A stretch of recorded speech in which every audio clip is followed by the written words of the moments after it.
पण धस साहेब तो जर का इतका मोठा कार्यकर्ता नाहीये तर मग बिलेटेड शुभेच्छा देण्या म्हणजे आमदारांनी बिलेटेड त्याला शुभेच्छा द्यावा असं काय द्यावाच लागतात ना. बिलेटेड म्हणजे एवढा छोटा कार्यकर्ता म्हणजे आदल्या दिवशी विसरून गेलो असन मी, मग कुणीतरी सांगितलं म्हणलं याचं राहिलंय शुभेच्छा द्यायची, द्या.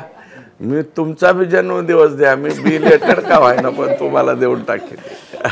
पण असं की म्हणजे आता जर त्याचा म्हणजे तो अगदी छोटा कार्यकर्ता आहे, मी असं म्हणेन की तो शक्यता अशी आहे की त्यानं जर त्याचे हे असे गुण उधळत राहिला तर उद्याचा तो वाल्मिक कराड सुद्धा होऊ शकतो.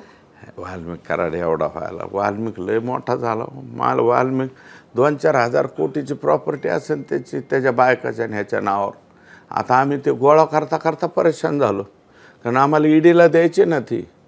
नाही तर ह्या प्रकरणामध्ये, संतोष देशमुखच्या प्रकरणामध्ये तेच एखादी प्रॉपर्टी विकून काहीतरी गडबडी करतील हे, म्हणून आता काय आहे की ईडी त्याशिवाय स्वीकारत नाही 100 कोटीशिवाय. तर 100 कोटीची प्रॉपर्टी तर वाल्मिक कराडची फक्त पुण्यातच आहे, 100च्या वर आहे.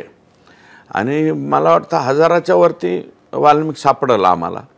तेवढी प्रॉपर्टी गोळा करून ते ईडीकडे दाखल करावं लागेल ना. मग ईडीकडे दाखल केली तर सीज होईल, ती सीज झाली तर विकता वगैरे येणार नाही पुढचे 3-4 वर्ष. अशा पद्धतीची प्लॅनिंग आम्हाला करावी लागेल वाल्मिक अण्णांच्या बाबतीत. पण वाल्मिक कराडच्या या सगळ्या प्रकरणामध्ये जेव्हा ते फोटो आले, ज्याच्याबद्दल तुम्ही विधानसभेत पण बोलला होतात आणि तुम्ही आधीही सांगत होतात की किती नीच आणि निर्घृणपणानं तो खून केला गेला, पण जेव्हा ते फोटो आले तेव्हा त्याच्यानंतर एकदम आक्रोश राज्यभर निर्माण झाला आणि त्याच्यानंतर धनंजय मुंडेंनी राजीनामा दिला. तुम्हाला हे म्हणजे ह्या सगळ्या घटनेकडे, त्यांच्या राजीनाम्याकडे तुम्ही आता कसं बघता? त्यांनी म्हणजे तुमच्याच पक्षाच्या ज्येष्ठ नेत्या पंकजा मुंडे असं म्हणाल्या की एकतर त्यांना आधी शपथच द्यायला नाही पाहिजे होती आणि त्यांनी द्यायचाच तर राजीनामा आधी द्यायला हवा होता.